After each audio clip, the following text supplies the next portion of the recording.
Hello viewers, welcome to the YouTube channel Asif online academy. मैं हूं sir Asif Malik. जैसे कि हम बायोलॉजी क्लास 9th की पढ़ रहे हैं और चैप्टर नंबर 1 है। आज हमारे पास टॉपिक है एमेबा। अगर हम एमेबा को देखें तो amoeba is a unicellular organism.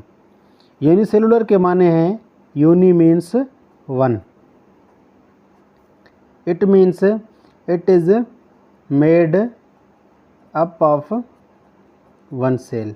इसकी बॉडी जो है वो सिर्फ एक सेल से बनी हुई है। वो जानदार जिनकी बॉडी सिर्फ एक सेल पे मुश्तमिल हो, जिनकी बॉडी सिर्फ एक सेल पे बनी हो, उसे कहते हैं यूनिसेलुलर। एमोबा भी एक यूनिसेलुलर है। Found in mud of shallow pond pools and at any stagnant water.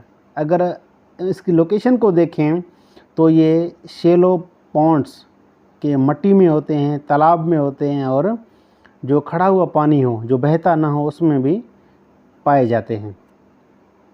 Size is about 0.25 millimetre. अगर इसकी बॉडी साइज़ को हम देखें तो इसकी बॉडी साइज़ है 0.25 millimetres. Has irregular shape. Amoeba की अगर शेप को हम देखें तो वो इरेगुलर है, रेगुलर नहीं है। Amoeba continuously changes its shape. It continuously changes shape. इसकी जो परमानेंट शेप है वो नहीं है। अगर हम इसकी बॉडी को देखें तो है cell membrane which helps in movement of molecules and protects cytoplasm. इसमें सेल मेम्ब्रेन मौजूद है जिसका काम है मूवमेंट ऑफ मॉलिक्यूल्स, यानी उसके बॉडी के अंदर मॉलिक्यूल्स को मूव करवाना और साइटोप्लाज्म की हिफाजत करना। अगर हम साइटोप्लाज्म को देखें तो outer part of cytoplasm is clear. जो बाहर वाला पार्ट है वो क्लियर है साइटोप्लाज्म का, एंड ट्रांसपेरेंट है और शफाफ है। उसे कहते हैं एक्टोप्लाज्म या जेल। यानी जो आउटर पार्ट ऑफ साइटोप्लाज्म है एमोबा की, उसे कहते हैं एक्टोप्लाज्म। जो इनर पार्ट है, inner part of cytoplasm is called endoplasm और जेल। यानी जो बाहर वाला अंदर वाला हिस्सा है उसे कहते हैं एंडोप्लाज्म या gel. The cytoplasm contains nucleus, food vacuoles, mitochondria etc। Amoeba के साइटोप्लाज्म में न्यूक्लियस मौजूद है, फूड वैक्यूल्स मौजूद हैं और माइटोकॉन्ड्रिया मौजूद है। Amoeba moves by false foot called pseudopodia.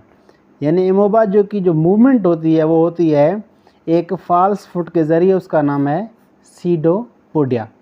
क्योंकि सीडो माने फॉल्स, सीडो माने फॉल्स, पोडिया मैन माने फीट। इसकी मदद से जो एमोबा मूव करते हैं, घूमते हैं। ये जो डायग्राम आप देख रहे हैं ये है स्ट्रक्चर ऑफ एमेबा। अब ये देखें, ये है सीडोपोडिया जिसकी मदद से वो मूव करते हैं। जहाँ पे मूव करेंगे उसी पार्ट पे सीडोपोडिया बनाएंगे। यानी अभी यहाँ पे है सीडोपोडिया, यहाँ पे बना सकते हैं, यहाँ भी बना सकते हैं और यहाँ भी बना सकते हैं। ये परमानेंट नहीं है। जहाँ पे वो मूव करेंगे, जहाँ पे वो खाना देखेंगे, उसी तरफ से वो सीडोपोडिया बनाएंगे, वहाँ पे वो मूव करेंगे। ये है सीडोपोडिया। ये जो बाहर साइटोप्लाज्म का हिस्सा है जो वाइट नज़र आ रहा है आपको, ये है एक्टोप्लाज्म। ये अंदर का पार्ट है साइटोप्लाज्म का, उसे कहते हैं एंडोप्लाज्म। ये जो बाहर लकीर आप देख रहे हैं आउटर मेम्ब्रेन, इसे कहते हैं सेल मेम्ब्रेन।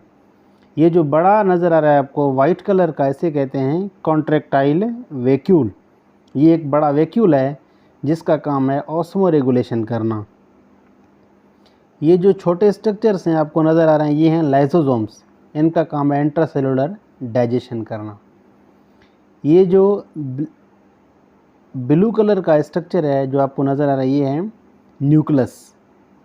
ये जो रेड कलर के स्ट्रक्चर्स हैं ये हैं फूड वैक्यूल्स। ये जो येलो कलर स्ट्रक्चर है इसे कहते हैं माइटोकॉन्ड्रिया। माइटोकॉन्ड्रिया का काम है एनर्जी बनाना, it is called power house of cell.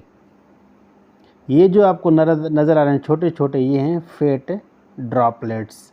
ये है डायग्राम ऑफ एमोबा, जिसके हर पार्ट को हम डिस्कस कर चुके हैं।